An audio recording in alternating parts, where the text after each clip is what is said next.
बड़ी खबर अमेठी से आपको बता दें, अमेठी से रॉबर्ट वाड्रा के चुनाव लड़ने की चर्चा है। लोकसभा इलेक्शन के पहले अमेठी का सियासी पारा एक बार फिर से चढ़ गया है। 20 मई को 5वें मरहले में अमेठी में वोटिंग है, लेकिन उसके पहले अमेठी में पोस्टर वॉर भी शुरू हो गया है। अमेठी के कांग्रेस दफ्तर और गौरीगंज के कांग्रेस दफ्तर समेत दूसरी जगहों पर रॉबर्ट वाड्रा को अमेठी से इलेक्शन लड़वाने की मांग को लेकर पोस्टर लगाए गए हैं। पोस्टर में लिखा गया है कि अमेठी की जनता करे पुकार, रॉबर्ट वाड्रा अब की बार।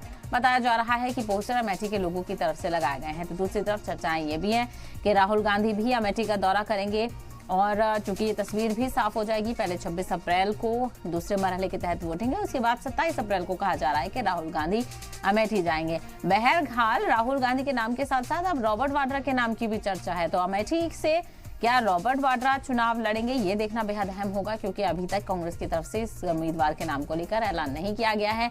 बहुत उम्मीद है कि 26 तारीख के बाद दूसरा मरहला पूरा हो जाने के बाद इस बात का बाकायदा तौर पर ऐलान किया जाए। अब सबकी निगाहें टिकी हुई हैं कि क्या राहुल गांधी यहां से चुनाव लड़ेंगे या फिर रॉबर्ट वाड्रा यहां से चुनाव लड़ेंगे, क्योंकि खबर थी कि राहुल गांधी 28 अप्रैल को नॉमिनेशन भी यहां से दाखिल कर सकते हैं। तो लोकसभा इलेक्शन से पहले अमेठी का सियासी पारा एक बार फिर से चढ़ गया है। 20 मई को 5वें मरहले में अमेठी में वोटिंग होने वाली है, लेकिन उससे पहले अमेठी में पोस्टर वॉर भी शुरू हो गया है। तो इसके अलावा रॉबर्ट वाड्रा के चुनाव लड़ने की खबरों के बीच बीजेपी उम्मीदवार और मरकजी वजीर स्मृति ईरानी ने बड़ा हमला बोला है। क्या कुछ कहा, ये सुनवाते हैं। राहुल गांधी को कुछ आए या ना आए, उनके जीजा जी के मुख से मैंने जगदीशपुर का नाम जरूर सुन लिया है।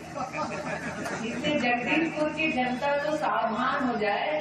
अगर जीजा जी को जगदीशपुर सुरेश ध्यान में आ गया है, इसका मतलब एक एक गांव, एक एक घर, एक एक व्यक्ति अपना खेत का कागज छुपा ले।